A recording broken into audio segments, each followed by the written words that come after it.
नमस्कार, स्वागत आप सबका मिशन ज्ञान के ऑनलाइन प्लेटफॉर्म पर। आज के इस वीडियो में हम बात करेंगे बीएसटीसी 2024 की तैयारी कैसे करें। ये वीडियो खास उन विद्वानों के लिए है जो 12वीं पास है और जिनकी आंखों में एक शिक्षक बनने के सपने तैर रहे हैं। तो चलिए बिना किसी देरी के शुरू करते हैं। और हाँ, अगर वीडियो अंत तक देखेंगे आप तो सारे पैरामीटर आपको समझ में आ जाएंगे। लेकिन बीएसटीसी 2024 की तैयारी करें उससे पहले हमें मालूम होना चाहिए कि हमारे एग्जाम में पेपर में क्या क्या पूछा जाएगा, किस सब्जेक्ट से प्रश्न पूछे जाएंगे। तो मैंने यहाँ पर लिखी हुई है सारी चीजें। सबसे पहले बात करते हैं मानसिक योग्यता यानी कि रीजनिंग के आपको 50 प्रश्न देखने को मिलेंगे। शिक्षण अभिक्षमता यानी कि टीचिंग एप्टीट्यूड के भी आपको 50 प्रश्न देखने को मिलेंगे। राजस्थान जीके से भी 50 प्रश्न आएंगे। तो तीन मेजर सब्जेक्ट हो गए आपके। यहाँ पर हिंदी या संस्कृत में से दोनों में से कोई एक चूज कर सकते हैं। 30 प्रश्न देखने को मिलेंगे। अंग्रेजी के आपको 20 प्रश्न देखने को मिलेंगे। सबका टोटल किया जाए तो कुल एग्जाम में प्रश्न आएंगे 300। प्रत्येक क्वेश्चन 3 नंबर का होगा, मतलब 600 नंबर का आपका पेपर होगा। उसमें से आप कितना स्कोर कर पाएंगे अब ये आप पे डिपेंड करता है। लेकिन एक महत्वपूर्ण बात मैं आपको बता दूं और वो ये कि इसमें किसी भी तरीके का नकारात्मक अंकन नहीं होगा, नेगेटिव मार्किंग नहीं है। इसका सीधा सा अर्थ ये हुआ कि हम सारे के सारे क्वेश्चन कर सकते हैं। हमारा कोई गलत आंसर होने पर नंबर नहीं काटा जाएगा। लेकिन अभी तो आपको मालूम हुआ पेपर का पैटर्न। अब आपके दिमाग में ये सवाल आएगा कि हम कौन से सब्जेक्ट पर सर ज्यादा ध्यान दें ताकि हमारा स्कोर बढ़िया हो सके। लेकिन बच्चों इसको एक छोटे से एग्जांपल के माध्यम से समझते हैं। जैसे कि आपका मान लीजिए कि राजस्थान जीके जो है वो बहुत स्ट्रॉन्ग पार्ट है। 150 में से 150 नंबर आप ले आएंगे क्योंकि 50 क्वेश्चन आते हैं। प्रत्येक क्वेश्चन 3 नंबर का, तो 150 नंबर का हुआ।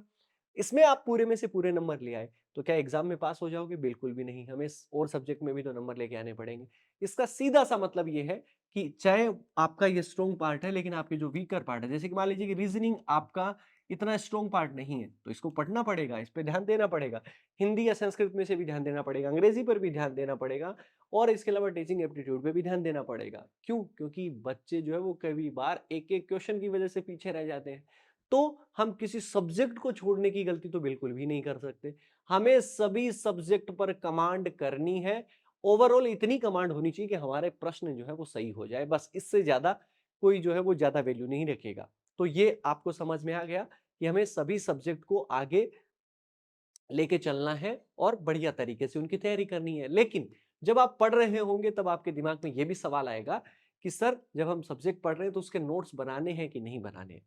अगर मैं आज से और एग्जाम के टाइम की बात करूं जो कि अभी निर्धारित नहीं है, लेकिन एक अनुमान के अकॉर्डिंग अब आपके पास में आपके 90 दिन बाकी हैं। अब इन 90 दिनों की जो तैयारी करेंगे आप 75 और 15 में कीजिए। 75 और 15 का क्या हो गया सर? 75 दिन आपको क्या करना है? सिलेबस पढ़ना है, उनको याद करते हुए चलना है, उनकी अभ्यास करना है, उनकी प्रैक्टिस करनी है। तो ये सर ये 15 दिन आपने किसके लिए निकाल दिए? मैंने निकाल दिए किसके लिए? रिवीजन के लिए निकाल दिए हैं। ठीक है ना? तो लास्ट के 15 दिन रिवीजन करोगे। अब मान लीजिए कि अगर आप ऑनलाइन तैयारी कर रहे हैं और मिशन ज्ञान से ही आप तैयारी कर रहे हैं, ठीक है? तो आप क्या पुराने वीडियो को देखते हुए चलेंगे उन 15 दिन में? समय बर्बाद हो जाएगा। तो इसके लिए हमें क्या चाहिए? नोट्स चाहिए। लेकिन नोट्स भी आपके ऐसे होने चाहिए जिनको आप एक बार पढ़ें और सारा कुछ समझ में आ जाए। मतलब ये, वैसे तो हमने एक अलग से स्पेशल वीडियो बना रखा है लेकिन फिर भी मैं आपको कहूंगा कि शॉर्ट्स जो है ना टाइप में आपके नोट्स होने चाहिए। यानी कि शॉर्ट नोट्स बनाने हैं आपको छोटे छोटे। कैसे बना सकते हो? अगर एग्जाम्पल के माध्यम से अगर मैं आपको बताऊं, जैसे कि राजस्थान में जनसंख्या जो है वो सर्वाधिक कहां पर है? ठीक है ना? जनसंख्या हुआ, आपने क्या लिखा? सर्वाधिक। और जहां की सर्वाधिक जनसंख्या है वहां पर लिख दिया। तो मतलब 3 वर्ड में हमारा काम कंप्लीट हो गया। क्योंकि जब आप रिवीजन कर रहे होंगे तो इतने सारे पोथी पन्ने अपने को नहीं पढ़ने। सिंपल सा छोटे-छोटे अपने को लिखे होंगे, कुछ ही पन्नों में हमारा पूरा का पूरा काम जो है वो सलट जाएगा, बढ़िया तरीके से कर पाएँगे। तो नोट्स बनाने ज़रूरी है क्योंकि रिवीजन में आपके काम आएँगे, लेकिन बनाने छोटे वाले नोट्स हैं। बहुत लेंथी मत बनाना, बहुत सोच समझ के, और ऐसे बनाना कि अपने को समझ में आ सके। चलिए ये भी आपका हो गया।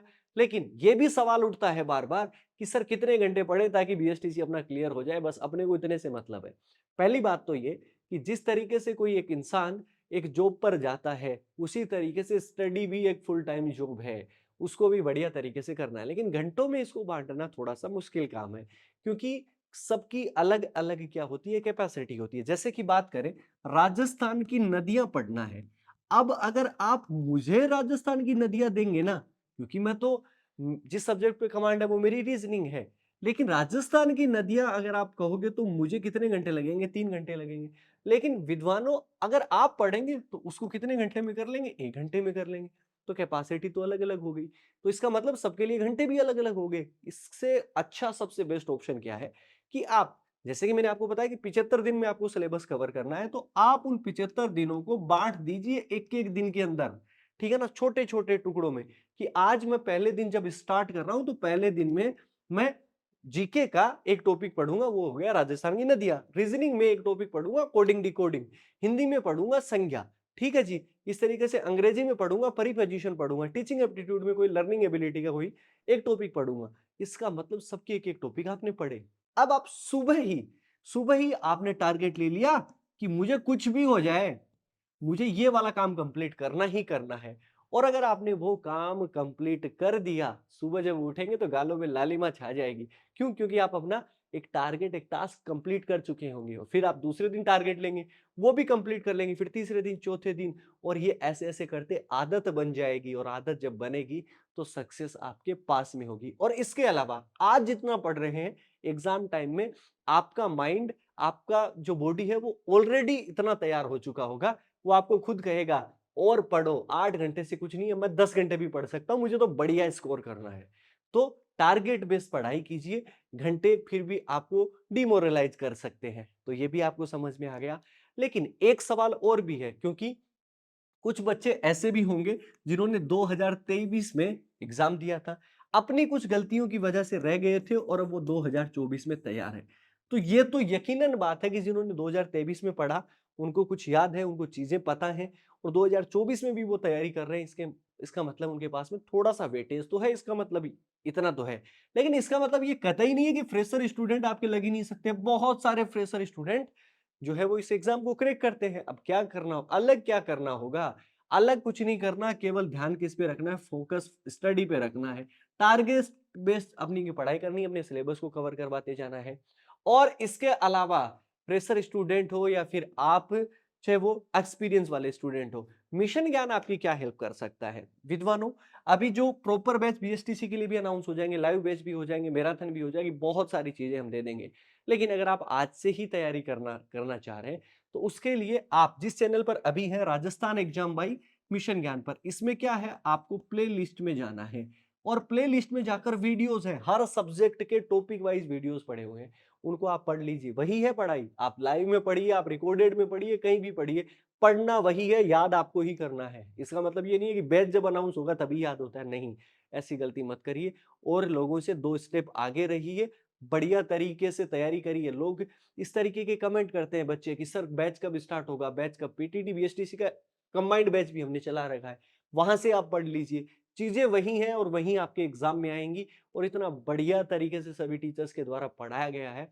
एक बार अगर आप विश्वास करके पढ़ लेंगे तो यकीनन यहाँ से पिछली बार भी बहुत से बच्चों का सिलेक्शन हुआ है और इस बार भी बहुत से बच्चों का सिलेक्शन होगा। और सबसे बढ़िया बात की ना फीस ली है और ना ही लेंगे। तो मिशन ज्ञान इस तरीके से आपके साथ में खड़ा रहेगा। और आप सभी को बहुत सारी शुभकामनाएं। खूब तैयारी करिए, खूब मेहनत करिए और अपना झंडा लहराइए। फिर मुलाकात करेंगे एक ऐसे ही इंफॉर्मेटिव वीडियो के साथ। ख्याल रखिए, सुरक्षित रहिए और जुड़े रहिए। धन्यवाद।